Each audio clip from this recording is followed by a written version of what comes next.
ಬಿಡಲಿಲ್ಲ. ಅದು ಅಲ್ಲದೆ ಸಾವಿರಕ್ಕಿಂತ ಮುಂಚೆ ನಿಮ್ಮ ಅಣ್ಣ ನನ್ನ ಕೈಯಿಂದ ಮಾತು ತೆಗೆದುಕೊಂಡಿದ್ದು ಗೋಪಿಗೆ ಈ ವಿಷಯ ಏನು ಹೇಳಬೇಡ ಅಂತ.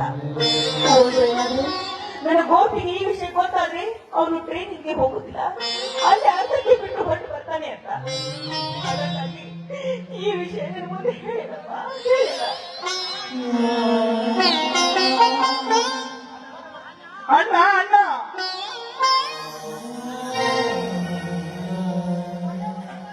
ಕೊನೆಗೂ ನನ್ನನ್ನು ಬಿಟ್ಟು ಬಾರ ಲೋಕಕ್ಕೆ ಹೋಗಿಬಿಟ್ಟಿದೆ ನನ್ನ.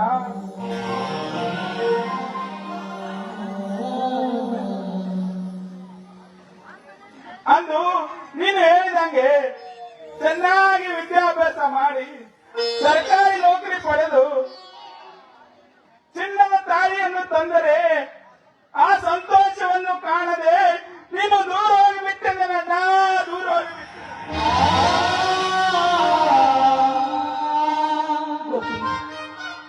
ಶಾಂತನಾಗಪ್ಪ, ಶಾಂತನಾಗು.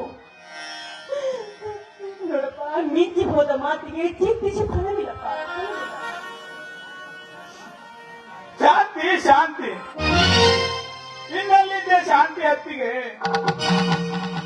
ನನ್ನ ಅಣ್ಣನನ್ನು ನಡು ಬೀದಿಯಲ್ಲಿ ಕತ್ತರಿಸಿದ ಕೊಲೆಗಾರ ಯಾರು? ಹೇಳು ಅತ್ತಿಗೆ, ಹೇಳು. ಅವನ ರುಂಡು ಚಂಡಾಡಿ ಆ ರಕ್ತದಿಂದ ನಿನಗೆ ತೈಲಾಭಿಷೇಕ ಮಾಡುತ್ತೀನಿ.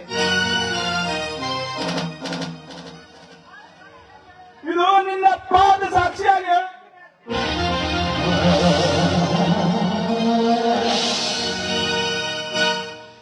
ಬೇಡ ಗೋಪಿ, ಬೇಡು.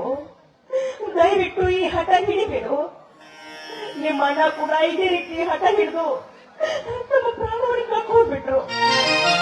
ನಿನಗೇನಾದ್ರೂ ಹೆಚ್ಚು ಕಡಿಮೆ ಆದ್ರೆ ಬೇಕು, ದಯವಿಟ್ಟು ಈ ಹಠವನ್ನು ಬಿಟ್ಟುಬಿಡು. ಒಂದೇನಾದ್ರೂ ನಿನಗೆ ಹೆಚ್ಚು ಕಡಿಮೆ ಆದ್ರೆ ಈ ನಮ್ಮ ಕನಸು ಎಲ್ಲವೂ ಮಣ್ಣಾಗಿ ಹೋಗುತ್ತೇಪ್ಪ, ಮಣ್ಣಾಗಿ ಹೋಗುತ್ತೆ. ಅತ್ತಿಗೆ, ನನ್ನ ಅಣ್ಣನ ಕುತ್ತಿಗೆ ಕಳೆದ ಕೊಲೆಗಾರ ಯಾರು?